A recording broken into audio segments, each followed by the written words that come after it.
Halina, Jesus, halina. Halina, Jesus, halina. Sa simula sinaloob mo, O Diyos, kaligtasan ng tao. Sa takdang panahon ay tinawag mo isang bayang lingkod sa iyo.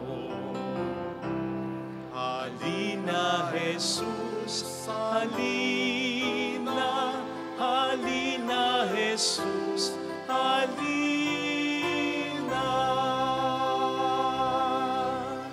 Sa ngalan ng Ama at ng Anak at ng Espiritu Santo, Amen. sumainyo po ang Panginoon At sumayo rin. upang tayo maging marapat sa banal na misang ito. Halina't magsisimula sa ating mga kasalanan. Tayo pong lahat, inaamin ko sa makapangyarihang Diyos At sa inyo, mga kapatid, na lubha akong nagkasala sa isip, sa salita, sa gawa, at sa aking pagkukulang. Kaya isinasamo ko sa mahal na Birhen Maria, sa lahat ng mga anghel at mga banal, at sa inyo, mga kapatid, na ako'y panalangin sa Panginoong ating Diyos. Kaawaan tayo na mapagmahal na Diyos, patawarin sa ating mga sala at patnubayan hanggang sa buhay na walang hanggan. Amen. Panginoon, kaawaan mo kami. Panginoon, kaawaan mo kami. Kristo, kaawaan mo kami. Kristo, kaawaan mo kami. Panginoon, kaawaan mo kami. Panginoon, kaawaan mo kami.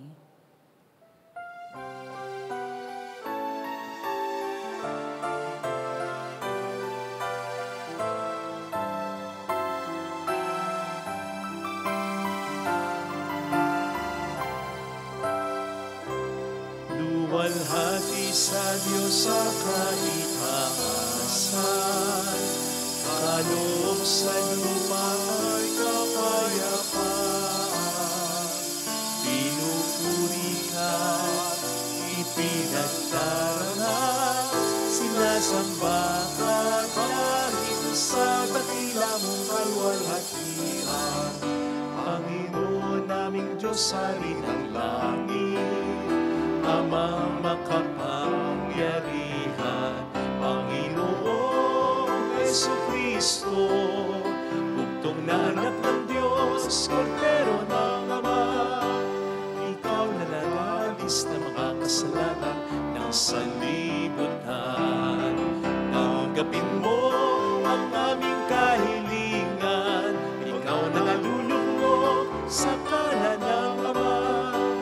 Maawa ka sa amin, ikaw lamang ang banal, Panginoong Jesucristo, kasama ng Espiritu, sa luwalhati ng Ama. Amen, amen, amen, amen. Iyuko natin ang ating ulo, ibulong sa Panginoon ang ating intensyon, kasama ng intensyon ng mga kasama nating nagmimisa, nagsisimba ngayon. Panalangin natin, in partikular, mga kababayan natin sa ibang lugar, sa ibang bayan na nagtatrabaho para sa kanilang mga mahal sa buhay. Pagdasal natin ang mga may sakit na nasa kanilang bahay, mga nasa ospital. Manalangin tayo.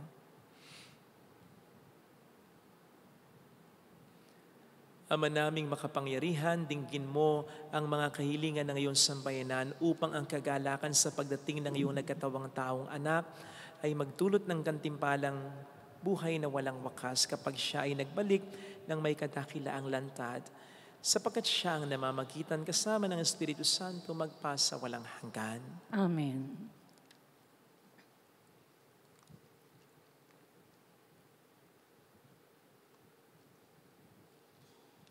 Ang salita ng Diyos mula sa aklat ni Propeta Isaias. Noong mga araw na iyon, pinasabi ng Panginoon kay Agas, "Humingi ka sa akin ng palatandaan, maging sa kaliliman ng Sheol o sa kaitaasan ng langit." Sumagot si Agas, "Hindi po ako hihingi. Hindi ko susubukin ang Panginoon." Sinabi ni Isaias, "Pakinggan mo, sambayanan ni David.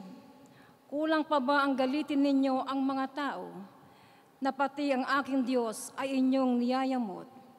Kaya nga't ang Panginoon na rin ang magbibigay ng palatandaan, ang maglilihi ang isang dalaga at manganganak ng lalaki, at ito'y tatawaging Emmanuel." Ang salita ng Diyos. Salamat sa Diyos. Ang Panginooy darating, siya'y dakilang hari natin. Ang Panginooy darating, siya'y dakilang hari natin. Ang buong daigdig, lahat ng naroon, may-ari ang Diyos, ating Panginoon. Ang mundo'y natayo at yaong sandigay, ilalim ng lupa, tubig, kalaliman. Ang Panginooy darating, siya'y dakilang hari natin. Sino ang marapat umahon sa burol? Sa burol ng poon, sino ngang aahon? Sinong papayagang pumasok sa templo? Sinong tutulutang pumasok na tao? Siya na malinis ang isip at buhay, na hindi sumamba sa Diyos-Diyosan, tapat sa pangako na binibitiwan. Ang Panginooy darating, siya'y dakilang hari natin. Ang Panginoon Diyos, pagpalain siya. Ililigtas siya, mapapawalang sala. Gayon ang sinumang lumalapit sa Diyos, silang lumalapit sa Diyos ni Jacob. Ang Panginooy darating, siya'y dakilang hari natin.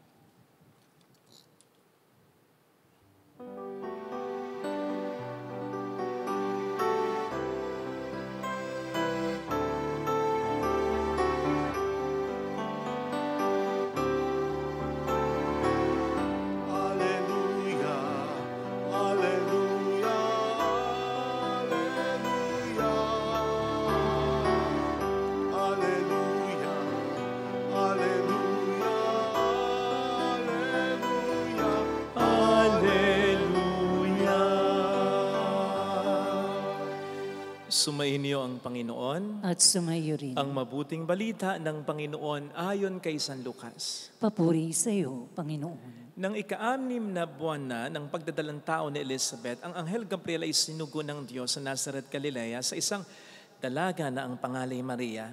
Siya'y nakatakdang ikasal kay Jose, isang lalaki buhat sa lipi ni Haring David. Paglapit ng anghel sa kinaroroonan ng dalaga, binati niya ito, "Matuwa ka, ikaw ay kalugod-lugod sa Diyos," wika niya. "Sumasa iyo ang Panginoon." Nagulumihanan si Maria sa gayong pangungusap at inisip niyang mabuti kung ano ang kahulugan niyon. Kaya't sinabi sa kanya ng anghel, "Huwag kang matakot, Maria, sapagkat kinalulugdan ka ng Diyos. Makinig ka, ikaw ay maglilihi at manganganak ng isang lalaki at siya'y tatawagin mong Jesus. Magiging dakila siya, tatawaging anak ng kataas-taasan. Ibibigay sa kanya ng Panginoong Diyos ang trono ng kanyang amang si David. Maghahari siya sa angka ni Jacob magpakailanman at ang kanyang paghahari ay walang hanggan." "Paanong mangyayari ito? Kayong ako'y dalaga?" tanong ni Maria. Sumagot ang anghel, "Bababa sa iyo ang Espiritu Santo at liliman ka ng kapangyarihan ng kataas-taasan. Kaya't banal ang ipapanganak mo at tatawaging anak ng Diyos. Natatandaan mo ang iyong kamag-anak na si Elizabeth.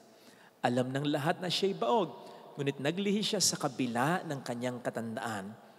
At ngayon, ika-6 na buwan na ng kanyang pagdadalang tao, sapagkat walang hindi mapangyayari ang Diyos." Sumagot si Maria, "Ako'y alipin ng Panginoon. Mangyari sa akin ang iyong sinabi." At nilisan siya ng anghel. Mga kapatid, ang mabuting balita ng Panginoon. Pinupuri ka namin, Panginoong Heso Kristo. Nitong nakaraan po, kung natatandaan ninyo, kung hindi ako nagkakamali, ikatlong misa de Gallio. Narinig po natin kung paanong ipinahayag ng anghel ang magiging pagkakataong tao ng Diyos na si Kristo kay San Jose. Ngayon na naman po, sa Ebanghelyo, narinig po natin ang pagpapahayag muli ng anghel na ito ng parehong mabuting balita, this time kay Maria. Katulad ng pagpapahayag na ginawa ng anghel kay San Jose, meron siyang mga sinabing importanteng mga detalye. Ganon din naman ang ibinigay ng mga detalye kay Maria. Pero kung iisipin po ninyo, kulang na kulang pa rin yung mga detalyeng nakuha nila kung nagkausap man nga yung mag-asawang ito. Nasa tingin ko naman ay oo. Pagkatapos ng pagpapakita sa kanila in a separate occasion ng anghel, baka nagtanungan ang mag-asawa, yun lang ba ang sinabi sa'yo? Parang yan din ang sinabi sa akin I mean, hindi sinabi kung papaano ang magiging pagbubuntis ni Maria. Papaano nila ito i-explain sa iba. Lalo ba't hindi pa naman sila talaga nagsasama. Biglang nagbuntis si Maria.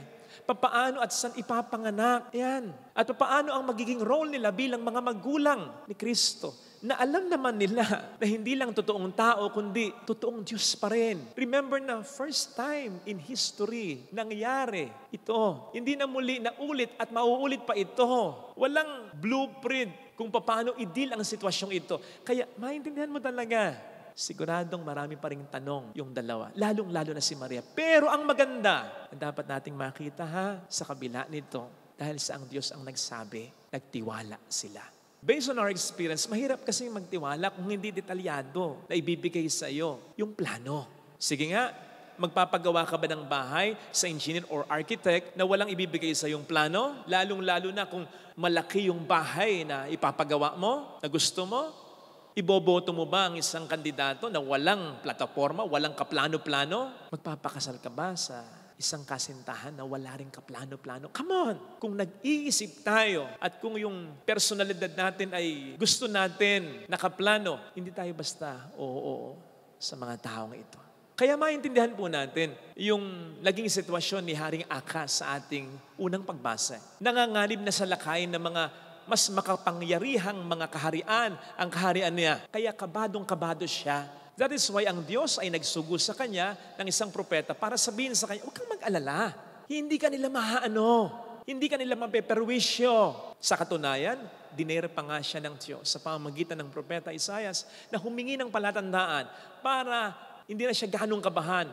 Ano ang naging reaksyon ni Akas? Nahirapan siyang ang Diyos sa kanyang pagkatiwalaan. Kasi basta sinabi lang Hindi ka hindi detalyado. Walang eksplanasyon kung paanong mangyayaring hindi siya Maaring tinatanong niya, oh God, ano ba mangyayari? Magkakasakit ba yung mga kalabang ko para hindi na sila pumunta dito? Magbabago ba yung isip nila? Magpapadala ka ba dito ng anghel para protektahan ang kaharian na ito? Bigyan mo ako ng detalye. Bigyan mo ako ng maliwanag na plano. Kaya lang ang Diyos, noon pa man, hindi naman siya talaga nagbibigay ng detalyadong plano. Ang sabihin niya kay Abraham, I will make you the father of many nations. Dadami ang lahi mo. Sindami ng mga bituin sa kalangitan at ng mga buhangin sa dalampasigan. Basta sinabi ng Diyos yon, pero walang detalyadong plano. Siguradong may tanong si Abraham at si Sarah, matanda na sila. Anong pagbubuntis ang mangyayari kay Sarah? Makakahabol pa ba talaga sila? Maraming lahi ang pinangako, Nasaan yung detalyadong plano? Sinabi lang niya kay Jose, in the Old Testament, na magkakaroon ka ng posisyon at mapaglilingkuran mo dahil dito, masasave mo dahil dito ang ama at mga kapatid mo. Pero hindi detalyeng sinabi kay Jose kung ano yung mga series of events na maglilid sa pangako ngayon. O di ba't si Noah, sinabi ng Diyos, build an ark. Nung mga panahon yun, di naman umuulan Tapos babaha. Basta sinabi ng Diyos, walang detalyadong plano. Kasi una, gusto niyang magtiwala tayo. The Bible says, without faith, it is impossible to please God. Kahapon sa Ebanghelyo, parang na-offend yung anghel nang hindi maniwala sa Zacarias. Kaya napipisa sa Zacarias. Pwedeng na-offend ang Diyos kapag hindi tayo sumasampalataya sa Kanya. Kapag hindi tayo nagtitiwala. At papaanong papasok ang pananampalataya kung lahat ay maliwanag na? Kung ang lahat ay detalyado na? Paano ka mananampalataya kung ganon? Ang pananampalataya ay pagtataya. Pagtataya sa Diyos na alam mo na hindi matatalo, hindi mabubuta. Subukan mong bago sumakay sa jeep na pinara mo, sa tricycle na pinara mo, dyan sa patio, sabihin mo sa kanya, umikot-ikot ka muna, pagmamasdan kita kung talagang marunong kang mag-drive. Tingnan ko muna yung lisensya mo.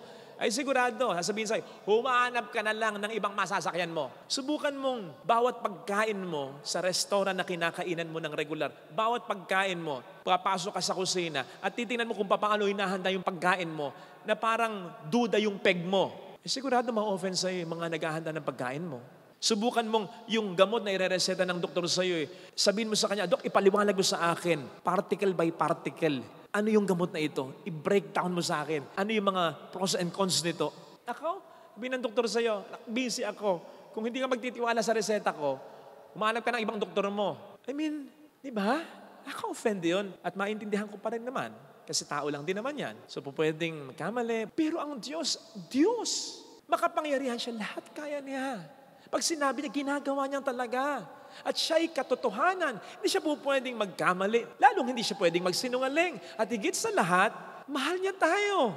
Kaya nga ang sabi ng Diyos sa Jeremiah 6 verse 3, I have loved you with an everlasting love.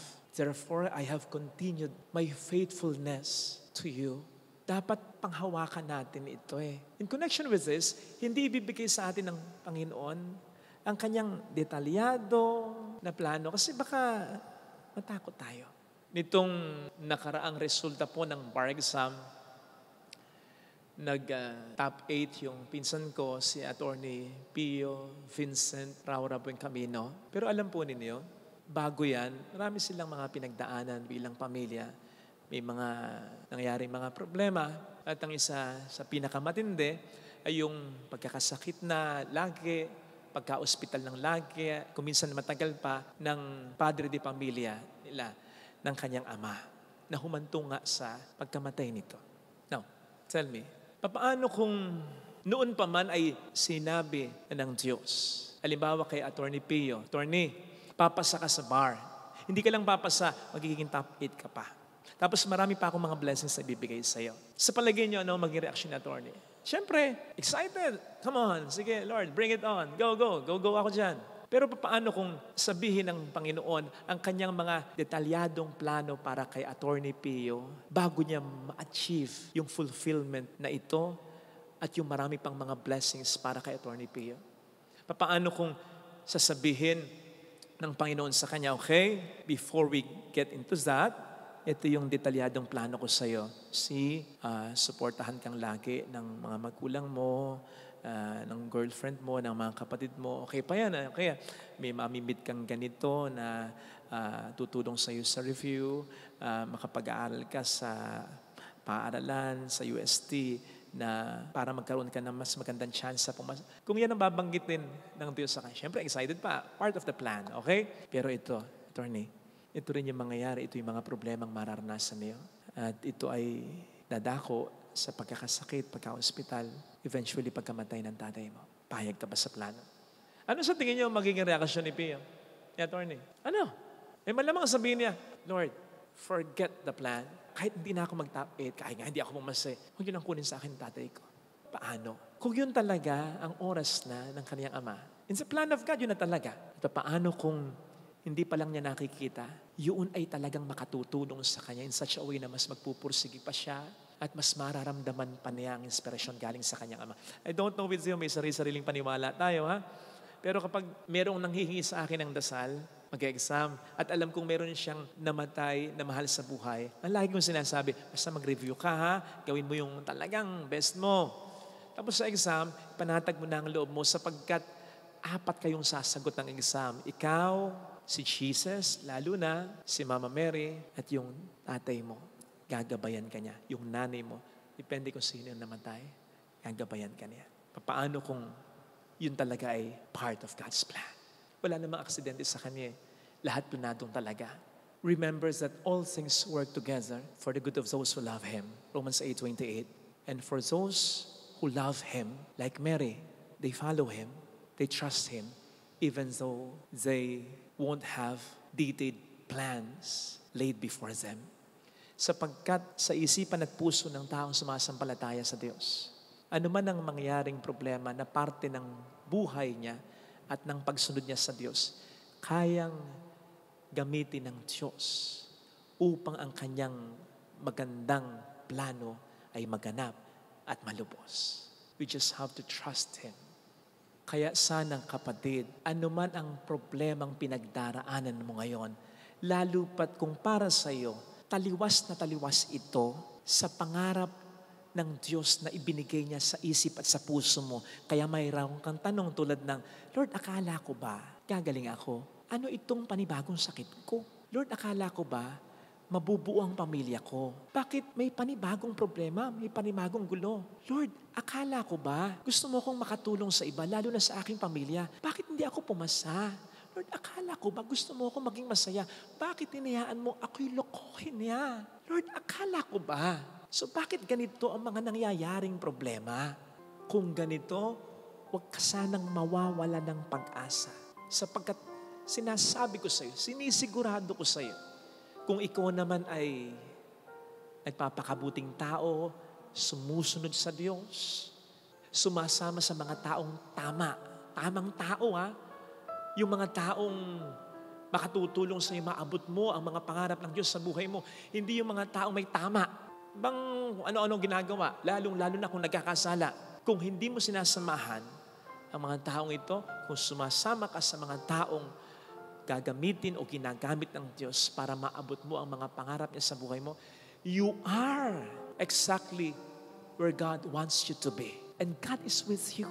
Katulad nung pakiramdam ni Jose in the Old Testament. Kasi ang sabi doon, God is always with him. God is always with Joseph. Katulad din ng pakiramdam ni Jose sa New Testament. At syempre ni Maria, every step of the way, anuman ang ma-encounter lang mga problema, literally and in their hearts, ang Diyos ay kasama nila.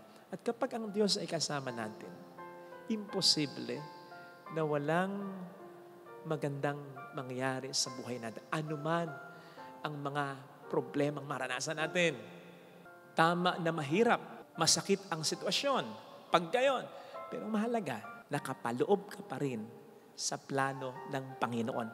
Planong may end. Planong may kapupuntahan. Planong may fulfillment. So, anuman ang paghihirap, lagi mong isipin, wala ka pa sa exciting part. And so, you won't end extremely sad and dissatisfied. Kaya nga, lagi mong sinasabi, hindi magtatapos sa kalungkutan ng buhay mo kapag nakapaloob ka sa maganda niyang plano para sa iyo. Darating ang kaganapan ng kanyang mga pangarap para sa iyo. Laban lang, kapit lang. Enjoy the journey, enjoy the process, enjoy the plan. Sapagkat ang mga mabubuti, kahit ang mga hindi maganda o masasamang mararanasan mo along the way towards the end, the fulfillment of that plan, makatutulong yan sa iyo. Gagamitin ng Diyos yan sa kabutihan mo para mas maging mature ka, mas maging humble ka, mas maging worthy ka para yung plano niya ay mangyari sa buhay mo, matanggap mo, maalagaan mo, mahawakan mo. Ito sana ang hiling nating biyaya sa banal na misang ito. Ilagay natin ang ating kanang kamay sa tapat ng ating puso. Awitin natin. Alam kong may magagawa ang Diyos.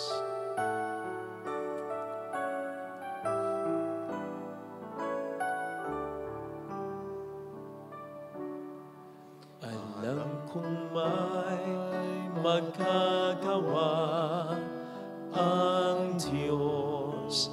Alam kong may magagawa ang Diyos. Alam kong may magagawa Walang imposible sa Kanya. ang Diyos.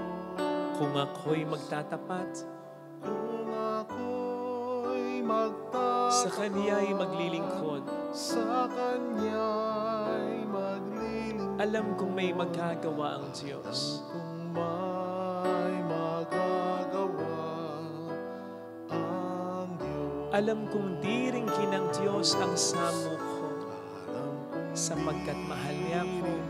ng Diyos ang samo ko. Alam kong di rin kinang Diyos ang samo ko. Alam kong diringgin ng Diyos ang samo ko. Kung ako'y magtatapat, Kung ako'y magtatapat sa Kaniya'y maglilingkod. sa Kanya'y maglilingkod. Alam kong di rin kinang Diyos ang samo ko. Kung diringgin ng Diyos Pikit natin ang ating mga mata. samo ko. Panginoon, tulungan mo kong magtiwala sa plano mo kahit hindi detalyado ito. Tulungan mo kong maniwala na dahil ikaw ang naglagay ng pangarap ko sa isip at puso ko, mangyayari ito. Kailangan ko lang pagtiwalaan ang plano mo, ang proseso mo. Hindi ang plano ko, hindi ang proseso ko. Magpaplano pa rin ako, pero i-a-adjust ko sa mga bagay at sa mga sitwasyong sa tingin ko ay niloloob mo. Tulungan mo lang akong pagtiwalaan ka, Panginoon. Kasi minsan, dahil naiinip na rin ako, dahil nasasaktan, nahihirapan na rin ako, nawawala ang pag-asa ko. Hallelujah! Tulungan mo ako, Panginoon, na huwag mangyari ito. Hallelujah! Siya ay muling babalik sa atin. Hindi niya tayo iiwan. Hindi niya tayo pababayaan. Paniwalaan natin yan. Hallelujah! Purihin ang Diyos. Hallelujah! Sa takdang panahon, babalik ang Panginoon upang tayo ay kunin. Tapat siya sa Kaniyang mga pinangako sa atin. Sabihin mo sa sarili mo, mayroong magandang mangyayari sa iyo. Ang Diyos ay tumutupad sa Kaniyang mga pangako. Hindi ito napapako. Tayo ang napapako sa kawalan ng pag-asa, sa kalungkutan, sa pagdududa, sa takot. Kapatid, mayroong magandang mangyayari sa iyo. Hindi sinasabi lahat ng mangyayari maganda. May magandang mangyayari. Along the way, bagamat may mga kasamang problema, basta ang mahalaga, sa huli, hindi na magkasama yung problema at yung tagumpay ng buhay mo. Tagumpay na lang ng buhay mo ang naroroon sapagkat lahat ng mga problema ay nakatulong para maabot mo rin yon. Papuri sa Ama at sa Anak sa Espiritu Santo. Kapara na sa unang-una, ngayon magpakailanman, magpasawalang hanggan. Amen. Pag-aalay.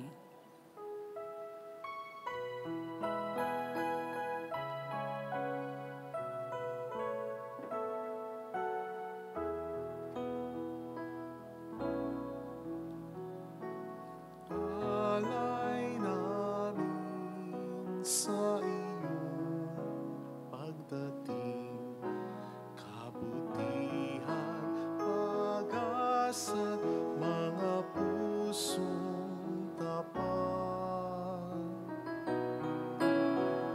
Sa namin ay iyong dinggin.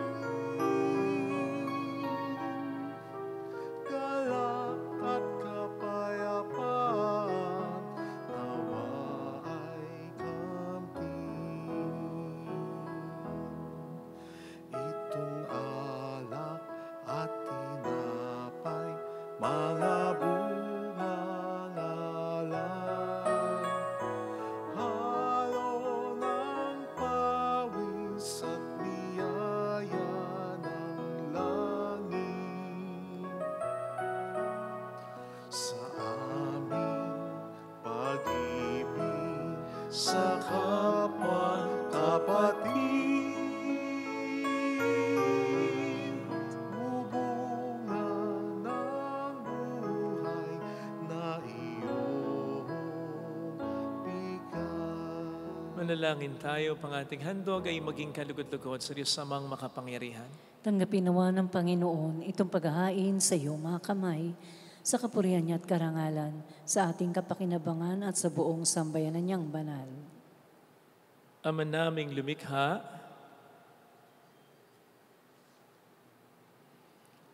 itangi mo ang paghahain ito upang ang mga nagdiriwang ay magkasalo-salo sa sinasampalataya ng dapat na asahan sa darating mong anak na aming hinihintay, sapagkat siyang namamagitan kasama ng Espiritu Santo magpasa walang hanggan. Amen. Sumainyo po ang Panginoon. At sumaiyo rin. Itaas sa Diyos ang inyong puso at diwa. Itinaas na namin sa Panginoon. Pasalamatan ng Panginoong ating Diyos. Marapat na siya ay pasalamatan. Ama naming makapangyarihan, tunay ang marapat na ikaw ay aming pasalamatan sa pamamagitan ni Jesucristo na aming Panginoon. Ang pagusog mo sa Kanya ay pinahayag ng lahat ng mga propeta. Ang pagsilang niya ay pinanabika ng mahal na Birheng, Kanyang inang tunay, sa kapangyarihan ng Espiritong Banal. Ang pagdating niya ay nilahad ni San Juan Bautista sa kaniyang pagbibinyag. Ngayong pinaghahandaan namin ang maligayang araw ng Kanyang pagsilang, kami nananabik at nananalangin lubos na makaharap sa Kanyang kadakilaan. Kaya kaisa ng mga anghel na nagsisiawit ng papuri sa iyo ng walang humpay sa kalangitan, kami nagbubunyi sa iyong kadakilaan. Santo, Santo, Santo, Panginoong Diyos ng mga hukbo, napupuno ang langit at lupa ng kadakilaan mo. Hosana sa kaitaasan. Pinagpala ang naparirito sa ngalan ng Panginoon. Hosana sa kaitaasan. Ama naming banal, ikaw po ang bukal ng tanang kabanalan. Kaya't sa pamamagitan ng iyong Espiritu gawin mong banal ang mga kaloob na ito upang para sa amin ay maging katawan at dugo ng iyong anak na aming Panginoong Hesukristo. Bago niya pinagtiis ang kusang loob na maging handog, hinawakan niya ang tinapay, pinasalamatan kaniya, pinaghati-hati niya iyon. Iniabot sa kaniyang mga alagad at sinabi, tanggapin ninyong lahat ito at kanin. Ito ang aking katawan na iahandog para sa inyo.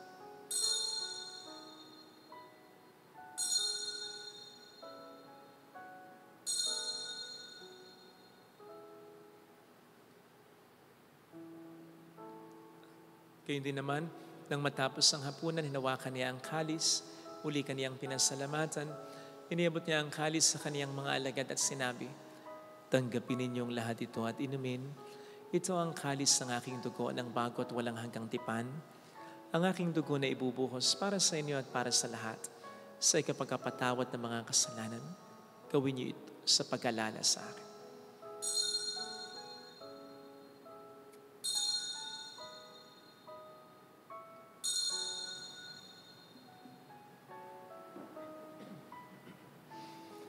Ipagbunyi natin ang misteryo ng ating pananampalataya. Si Kristo'y namatay, si Kristo'y nabuhay, si Kristo'y babalik sa wakas ng panahon. Ama, ginagawa namin ngayon ang pag-alaala sa pagkamatay at muling pagkabuhay ng iyong anak, kaya inialay namin sa iyo ang tinapay ng buhay at ang kalis ng kaligtasan. Kami po'y nagpapasalamat dahil kami iyong minarapat at tumayo sa harap mo para maglingkod sa iyo. Isinasamo namin kami na magsasalo sa katawan at dugo ni Kristo ay mabuklod sa pagkakaisa sa pamamagitan ng Espiritu Santo. Ama, lingapin mo ang iyong simbahang laganap sa buong daigdig. Puspusin mo kami sa pag-ibig kay isa ni Francisco na aming Papa, ni Dennis na aming Obispo at ng Tanang Kaparian. Alalahanin mo mga kapatid naming nahimlay nang may pag-asang sila'y muling mabubuhay, lalo ng aming mga ipagdarasal. Saglit nating alalahanin ang ating mga minamahal na yumao.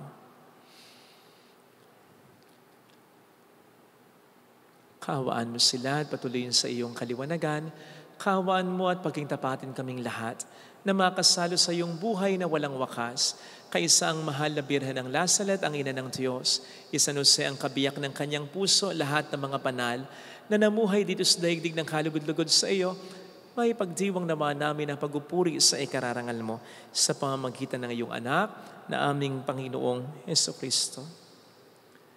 Sa pamamagitan ni Kristo, kasama niya at sa Kanya, ang lahat ng parangal, papuri ay sa iyo, Diyos Amang makapangyarihan, kasama ang Espiritu Santo magpa sa walang hanggan. Amen. Tumawag tayo sa Ama.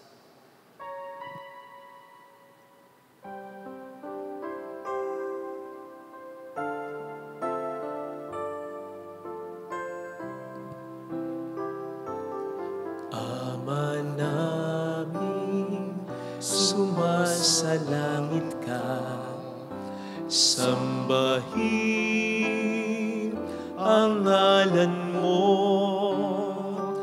mapasa amin ang kaharian mo, sundin ang loob mo dito sa lupa para nang sa langit.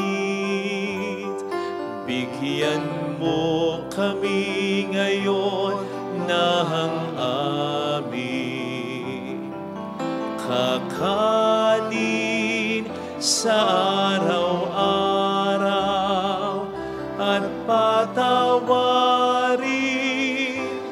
mo kami sa aming mga sala para ng pagpapatawad namin sa nagkakasala sa amin, at huwag mo kaming ipahintulot sa tukso, at ihadya mo kami sa lahat ng masama. Iniling namin kami adya sa lahat ng masama, pagkalooban ng kapayapaan na araw-araw, iligtas sa kasalanan sa kapahamakan sa mga seryosong karamdaman. Samantalang aming pinaghahandaan ang dakilang araw ng pagpapahayag ng tagapagligtas naming si Heso Kristo. Sapagkat iyo ang kaharian, ang kapangyarihan, at ang kapurihan magpakailanman. Amen. Panginoong Heso Kristo, sinabi mo noon, sinasabi mo rin sa amin ngayon, kapayapaan ang iniiwan ko sa inyo, aking kapayapaan ang binibigay ko.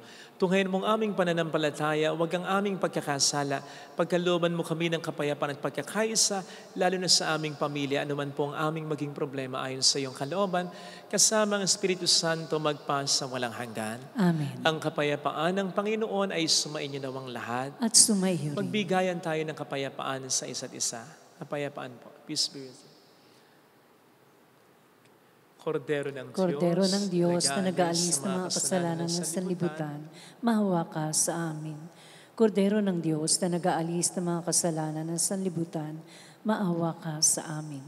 Kordero ng Diyos na nag-aalis ng mga kasalanan ng sanlibutan, ipagkaloob mo sa amin ang kapayapaan.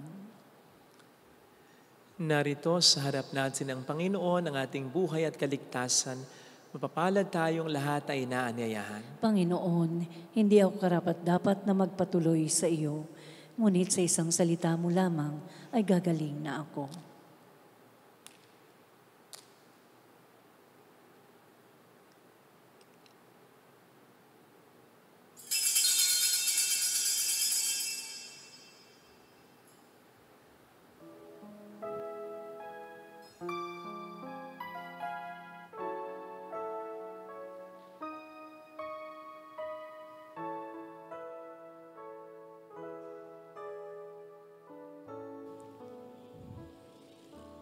Panalangin para sa espiritual na pakikinabang.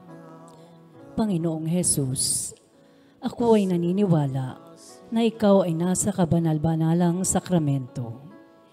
Iniibig kita ng higit sa lahat at ninanasa kong tanggapin ka sa aking kaluluwa. Sapagkat sa mga sandaling ito, hindi kita matatanggap sa sakramento. Tumuloy ka sa espiritu sa aking puso. Niyayakap kita na parabang naririto ka na. Inaalay ko ng buong buo ang aking sarili sa iyo. Huwag mong hayaang mawalay ako sa iyo. Amen.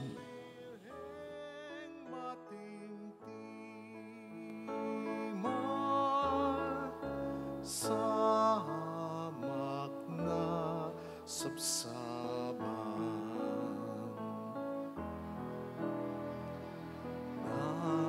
natanaw na sa silangan ang tala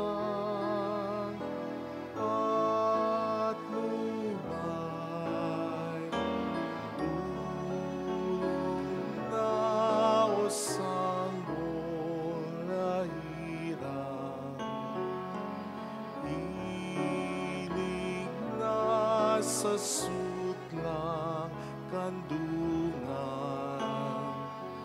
ng Birheng matimtiman.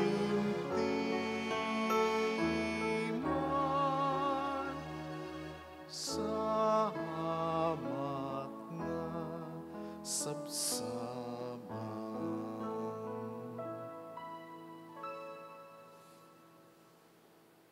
Manalangin tayo. Ama naming mapagmahal, ang mga pagsalo-salo mo sa iyong banal na piging ay papagkamtin mo po ng tunay na kapayapaan bilang kapakinabangan sa ginanap na pagdiriwang sa pamamagitan ni Jesucristo, kasama ng Espiritu Santo magpasa walang hanggan. Amen. Holy God, Holy Mighty One, Holy Immortal One. Have mercy on us and on the whole world. Holy God, Holy Mighty One, Holy Immortal One. Have mercy on us and on the whole world. Holy God, Holy Mighty One, Holy Immortal One. Have mercy on us and on the whole world. Jesus, King of Mercy. We trust in you. Alalahanin. Alalahanin, o mahal na Birhen ng Lazaret, ina ng pag-asa, ikaw ang nagpaalala sa aming magbalik loob sa Ama. Ito ang nagpapatunay na kagandahan loob mo'y nanatiling busilak. Sa pag-aruga mo sa amin, tungkulin mo'y tinupad. Sa panahon ni Kristo, itinuring mo kami, mga tunay mong anak. Kaya ninais mong ni Isay huwag mapahamak. Maging sa iyong walang tigil na pananalangin, pati luhay pumatak. Huwag namang mawala na sa Isay ang iyong paghihirap. Hiling nawa namin sa iyo o aming inang liyag, na matapos ang pakikibaka namin sa mundong ito, at sa pananatili naming tapat kay Kristo, sa kapurihan mo'y makibahagi kaming ganap, upang kung nasaan ka ngayon, ay maparoon din kaming lahat. At ang kaganapan ng kalwalatian ng Diyos Amay, tuluyang matupad. Siya nawa. Mahal na Birhen ng Lazaret, tagapagkasundo ng mga makasalanan. Ipanalangin mong walang patid, kaming mga dumudulog sa iyo. Maraming salamat po sa mga tulong na ipinapadala nyo, lalo na yung mga hindi nakakapunta pa dito pero nagpapadala noon pa ng kanilang tulong. Maraming salamat po at sana mapunta rin kayo dito para makita po ninyo yung mga resulta rin ng mga binibigay niyo pong tulong. Marami pong salamat sa inyo. Sumayin niyo ang Panginoon. At sumaiyo rin. Palain kayo kasama ang ating pamilya na mapagmahal at Diyos, ng Ama at ng Anak at ng Espiritu Santo. Amen. Umayo tayo sa kapayapaan ni Kristo. Salamat sa Diyos.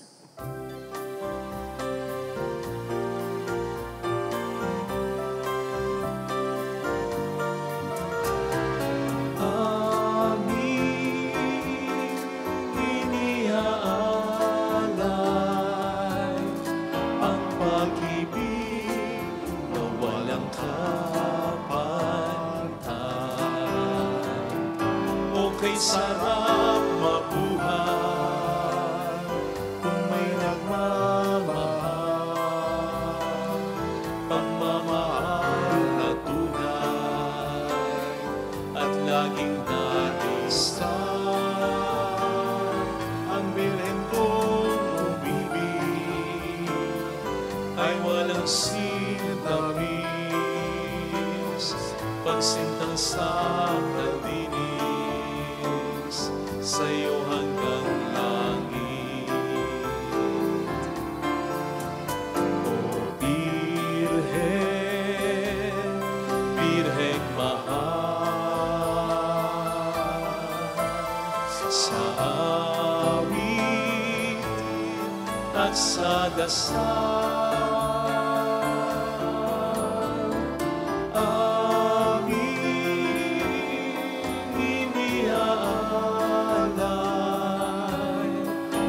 pag-ibig na walang kapantay.